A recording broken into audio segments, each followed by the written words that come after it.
నమస్తే మిత్రులారా, నేను మీ కడారి శ్రీనివాస్. ప్రతిరోజు మనం నేటితరం దినపత్రిక అన్ని వాస్తవాలే విశ్లేషణ కార్యక్రమాన్ని చేసుకుంటున్నాం. మరి ఈ రోజు ప్రధాన అంశాలు ఏమొచ్చినాయో ఒకసారి మనం విశ్లేషణ కార్యక్రమాన్ని చూద్దాం. నేటితరం అన్ని వాస్తవాలే. ఇక ప్రధాన బ్యానర్ ఐటమ్ గా ఆశ ఆకాశమంతా గెలిచింది పిసరంతా, జనసేన జాతీయ పార్టీయా? నెల్లూరులో చదువుకున్న, గుంటూరులో పుట్టా, చీరాల్లో ఆడుకున్న, పల్నాల్లో పెరిగా, కర్నూలులో పుడితే బాగుండేది. పవన్ కళ్యాణ్ ని అందుకే అంటారు తాడు బొంగురం లేని జనసేన పార్టీ. తను ఏం మాట్లాడతాడో అర్థం కాదు. తను ఎప్పుడు ఈ రోజు ఒక మాట మాట్లాడితే మళ్ళీ రేపు ఒక మాట మాట్లాడతాడు. అసలు తెలంగాణకు రాకముందు ఒక తీరుగా మాట్లాడతాడు, తెలంగాణ వచ్చిన తర్వాత ఒక తీరుగా మాట్లాడతాడు. సో మొత్తానికి పవన్ కళ్యాణ్ మీద ఉన్నట్టుగా కనిపిస్తోంది.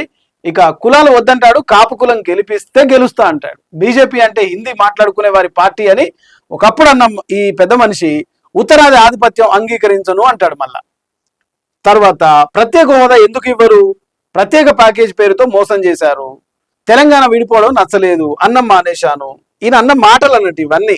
రాజకీయ పార్టీ కావాలంటే 4 రాష్ట్రాల్లో కనీసం 4% ఓట్లు లోక్సభ ఎన్నికల్లో ప్రదర్శన ఉండాలి. అసలు అర్హత ఉందా? జాతీయ పార్టీ అని చెప్పుకుంటున్న జనసేనకి కనీసం అర్హత ఉందా? ఏపీలో ఒంటరిగా ఒక్క సీటు కూడా గెలవలేదు, ఇంకెక్కడ అర్హత? ఇదే విషయంపై నేటితరం చీఫ్ ఎడిటర్ బొమ్మ అమరేందర్ గారు రాసింది ఒకసారి మనం చూద్దాం. చెప్పేది ఒకటి చేసేది ఒకటి అని పెద్దలు చెప్పిన మాట AP deputy CM Pawan Kalyan మాటలు వింటే అర్థం చేసుకోవచ్చు. కానీ తెలంగాణలో రాజకీయాలు కావాలి, తెలంగాణను రాజకీయంగా ఏలాలి. దానికే జనసేన జాతీయ పార్టీ అంట. జనసేన జాతీయ పార్టీనా? అందుకు అర్హత ఏంటో తెలుసా? కనీసం ఏపీలో దిక్కులేదు, కానీ తెలంగాణలో చక్కగా లేనే లేదు. ఆశకు అద్దు లేదు, పవన్ అబద్ధాలకు లెక్కే లేదు. జాతీయ పార్టీ కావాలంటే కనీసం 4% ఓట్లన్నా రావాలి కదా సార్. మీరు జాతీయ పార్టీ ఏంది అని ముక్కు మీద వేలేసుకుంటారు ప్రజలు. రాష్ట్రాల్లో 4% ఓట్లు రావాలి. ఏపీలో పట్టుమని ఒంటరిగా ఒక్క చోట కూడా గెలవలేదు. కూటమితో కలిసి ఇచ్చిన సీట్లు తీసుకున్నారు. ఆ పార్టీల దయాదాక్షిణ్యాల మీద గెలిచి పార్టీ జనసేన. పూటకో మాట, అవసరాన్ని బట్టి బాట. ఇది మొత్తానికైతే పవన్ కళ్యాణ్ డిప్యూటీ సీఎం గారి మాట. అయితే ఇక వాస్తవానికి వస్తే ఆయన దేనికి కట్టుబడి ఉంటారో అనేది ఆయనకే క్లారిటీ ఉండదు. నిన్న చెప్పిన మాట ఈ రోజు ఉండదు, ఈ రోజు చెప్పిన మాట రేపు ఉండదు. పూటకో మాట ఆయన చెప్పింది ఆయనకే గుర్తుండదు. ఎన్నుకున్న ప్రజలకు అందుబాటులో ఉండరు, నిర్వహిస్తున్న శాఖను నిర్వహిస్తున్నట్లుగా కనిపించదు. కేబినెట్ మీటింగులకు హాజరైన మధ్యలోనే జారుకుంటారు అనే ప్రశ్నలు అనేకం ఉన్నాయి. ఆరోపణలు కూడా ఆ విధంగా వస్తున్నాయి. ఇక గెలిపించిన ప్రజలకు, నమ్మకంగా గెలిపించిన ప్రజలకు మాత్రం ఏం చేస్తున్నారో అర్థం కాదు. దేనికి పొంతన ఉండదు. బీజేపీ దూరం అయినప్పుడు ఒక మాట మాట్లాడతారు, బీజేపీ దగ్గర అయినప్పుడు మరొకలా మాట్లాడతారు. తన రాజకీయం పబ్బం గడుపుకుంటారు. ముఖ్యంగా తెలంగాణ విషయంలో ఆయన పదే విషయం చిమ్ముతూనే వస్తున్నారు. ఏకంగా కొండగట్టు ఆంజనేయ స్వామికే డబ్బులు ఇచ్చానని అంటున్నారు. దేవుడికే డబ్బులు ఇచ్చేంత పెద్ద రాజకీయం చేస్తున్నారు. అంటే దేవుడు అంటే పవన్ కు ఎంత భక్తి ఉందో లేకపోతే భయం ఉందో అర్థం చేసుకోవచ్చు. రాజకీయం కోసం సనాతనం అని చెప్పే పవన్ దేవుడి కోసం సాయం చేసేంత ఎత్తుకు ఎదిగాడంటే వామ్మో. తెలంగాణ రాష్ట్రం ఏర్పాటుకు పవన్ నచ్చలేదు, విభజన తీరు నచ్చలేదు. అంటే తెలంగాణ విడిపోవడం మీద ఎంత కోపం ఉందో అర్థం చేసుకోవచ్చు. సో ఇప్పుడు ఏకంగా జాతీయ పార్టీగా జనసేన నిలబెట్టాలనుకుంటున్నట్టు చెప్పుకొస్తున్నారు. జాతీయ పార్టీ అంటే అర్థం ఏంటో తెలిసే మాట్లాడుతున్నారు. నోటికొచ్చింది చెప్పిన వినే వెర్రిజనం ఉన్నారనుకున్నారో అర్థం కావడం లేదు. కానీ ఒక పార్టీకి జాతీయ హోదా కావాలంటే కనీసం 4 రాష్ట్రాల్లో 4% ఓట్లు రావాలి. ఆ మాత్రం అవగాహన లేకుండానే ఢిల్లీలో సమావేశం ఏర్పాటు చేస్తే జనసేన జాతీయ పార్టీ అవుతుందా? జనసేనకు తెలంగాణలో దిక్కు లేదు, కానీ తమిళనాడు, కర్ణాటక, కేరళ, మహారాష్ట్రాల్లో పాగా వేస్తారట. అదే మరి కన్నతల్లికి అన్నం పెట్టినోడు పినతల్లికి మాత్రం బంగారు గాజులు కొనిస్తా అని నీ తెలుగు రాష్ట్రంలోనే, నీ రాష్ట్రంలోనే పట్టుమని ఒక్క సీటు కూడా రాలేని జనసేన పార్టీకి ఇంకా మన తమిళనాడు, మహారాష్ట్ర, కేరళ ఇదంతా ఇదో సోది.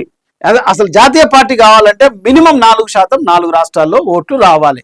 ఆ కనీస పరిజ్ఞానం లేకుండా ఢిల్లీలో కూర్చొని 1200 మంది చచ్చిపోయారు, 12 ఏళ్ళైనా మీకు లెక్కలేదా, ఏదో సవతి ప్రేమను చూపిస్తున్న పవన్ కళ్యాణ్ చూస్తే నవ్వాలనో ఏడవాలనో అమాయకుడు అని చెప్పేసి అనుకోవాలనో ప్రజలు ఊహించుకోవాలి. అంటే ఒక్కొక్కసారి ఆయన ఏమంటాడంటే బీజేపీ అంటే హిందీ మాట్లాడుకునే వారి పార్టీ, లేదా ఇంకొకసారి ఏమంటాడంటే ఉత్తరాది పార్టీ అని చెప్పింది పవన్ కాదా? ఉత్తరాది అహంకారం చూపిస్తే సహించమని హెచ్చరించింది కూడా పవన్ కళ్యాణే. ఉత్తరాది ఆధిపత్యం అంగీకరించమన్నది పవన్ కళ్యాణ్ కాదా? బీజేపీ రాజకీయం ఇలా ఉంటే దక్షిణాది దేశం కోసం పోరాటం చేస్తామని చెప్పింది పవన్ కాదా? ఢిల్లీ మెడలు వంచుతామని ప్రగల్భాలు పలికింది కూడా పవనే కదా. పాచిపోయిన 2 లడ్డూలు అంటూ హేళన చేసింది పవన్ స్టారే కదా.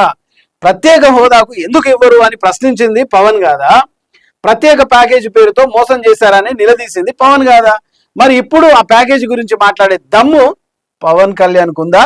ప్రత్యేక హోదా తెచ్చేంత శక్తి పవన్ కు ఉందా? తెలంగాణ మీ అయ్య జాగిరా అనేందుకు వచ్చిన నోరు ప్రత్యేక హోదా ఎందుకు ఇవ్వరు అని అడిగేందుకు వస్తుందా? ప్రత్యేక హోదా మీద నిలదీసే శక్తి ఉందా పవన్ కళ్యాణ్కి? అప్పుడు విభజన వాదం గుర్తొచ్చిందా? జాతీయ సమగ్రత మీద కళ్ళు తెరిచారా? ఎవరిని మోసం చేస్తారు?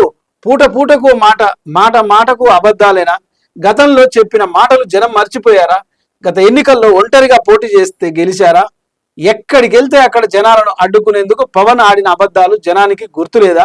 పల్నాడులో ఆడుకుంటానని చెప్పాడు, గుంటూరులో పుట్టానన్నాడు, చీరాల్లో చదువుకున్నా అన్నాడు, కర్నూలులో పుడితే బాగుండు అని అన్నాడు, ఇంకా ఏ కులంలో పుడతామో మనకే తెలియదు అన్నాడు, కుల రాజకీయాలకు దూరం అన్నాడు, పైగా కాపులు సీఎంలు కాలేదన్నాడు, కాపు కులం అంతా గెలిపిస్తే నేను సీఎం అవుతా అని కూడా అన్నాడు.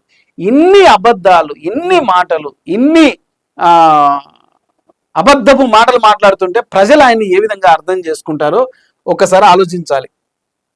ఇక ఒక మాటలో చెప్పాలంటే పవన్ చెప్పిన అబద్ధాల మీద ఒక పుస్తకం కాదు 10 పుస్తకాలు రాయొచ్చు అని ఆంధ్ర ప్రజలే అంటున్నారు. నమ్మకం ముసుగులో నయవంచన చేస్తున్న నాయకుల్ని జనం ఎందుకు ఆదరిస్తున్నారో అర్థం కాని పరిస్థితి. అవకాశవాదులను ఎందుకు అందలం ఎక్కిస్తున్నారో తెలియని పరిస్థితి. ఈ తరం రాజకీయాల్లో నిజాలకు చోటు లేదని నిరూపిస్తున్నారు. పదే అబద్ధాలే మాట్లాడుతున్నారు. సో రాజకీయంలో ముఖ్యంగా ఉండాల్సిన అర్హత ఏంటంటే సిగ్గు ఉండొద్దు, లజ్జ ఉండొద్దు, మానం ఉండొద్దు, అభిమానం ఉండొద్దు, ఏది ఉండొద్దు, మనం చెప్పింది చేయొద్దు, అన్ని అబద్ధాలు మాట్లాడాలి. ఇది రాజకీయం అని ఒక కొత్త అర్థాన్ని చూపిస్తున్నట్టుగా ఇక్కడ ఉంది. పవన్ ఏమో ఒకసారినేమో అక్కడ పుడితే బాగుండు అంటాడు, ఒకసారి నేను ఇక్కడ పుట్టి పెరిగాను అంటాడు, ఇంకోసారి అక్కడ పుట్టని అంటాడు, ఇక్కడ ఆడుకున్నాను అంటాడు.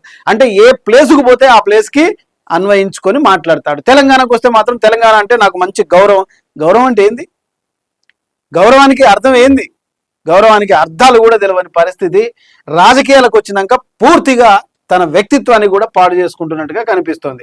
చూద్దాం మరి డిప్యూటీ సీఎంగా ఏపీ ప్రజలు ఆయనను నమ్మి గెలిపించుకున్న వాళ్ళకి ఏ రోజు కూడా ప్రజల్లో ఉన్నట్టు కూడా కనిపించారు. మీటింగ్లకు అట్లా వస్తారు, ఇట్లా జారుకుంటారు, 2 డైలాగులు ఇచ్చేసి మళ్ళీ వెళ్ళిపోతారు.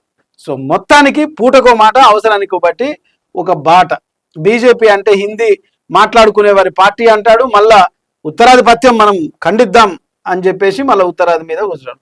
కులాలే వద్దంటాడు, కాపు కులం గెలిపిస్తే మాత్రం నేను సీఎం అవుతా అంటాడు. ఆ సీఎం ఆశ సావదు, ఈయనకు రాదు.